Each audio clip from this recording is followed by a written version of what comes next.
ఇవి ఏం చేయమంటావు ఎట్లా చేయమంటావు 20 రోజులు మొలక వచ్చినాయి కదమ్మా, మొలక పుట్టింది. చూడు ఏం చేయమంటారు ఇవి ఎట్లా చేయమంటారు ఇవి మొత్తం నీళ్ళే. ఈ రైతుకు ఇప్పుడు కోసి 15 రోజులు 15 రోజుల నుంచి ఇంట్లో నింపేటోళ్ళు లేరు. ఇంట్లో మొత్తం వచ్చిన వాళ్ళు బీఆర్ వాళ్ళు బంధు పెట్టిరు సీఏలు. ఎండితేనే 15, 12 అత్తనే ఎత్తుతారట మేడం. 20 అత్తే ముడతలేరు. ఇక 20 వచ్చి ఇప్పుడు వీడికి 15 రోజులు మేము కోసిపోసి 15 రోజులు మళ్ళీ ఇంట్లో వానలే పడబట్టి వానలు నిన్న నేర్పినాం. ఇప్పుడు 15 రోజులు కోసిపోసి ఇక నిన్న నేర్పి పోయినాం. నిన్న మధ్యాహ్నం వర్షం వచ్చింది, మొత్తం తడిసింది.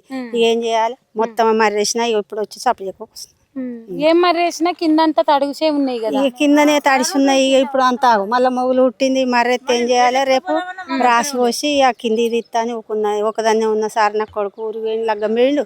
ఇక మా ఆయన ఊరికి పోయిండు, నేను ఒక్కదాన్ని వచ్చిన. ఏం చేయాలి? ఎట్లుందమ్మా కాంగ్రెస్ పాలన? వచ్చిన నుంచి మొత్తం ఉంది.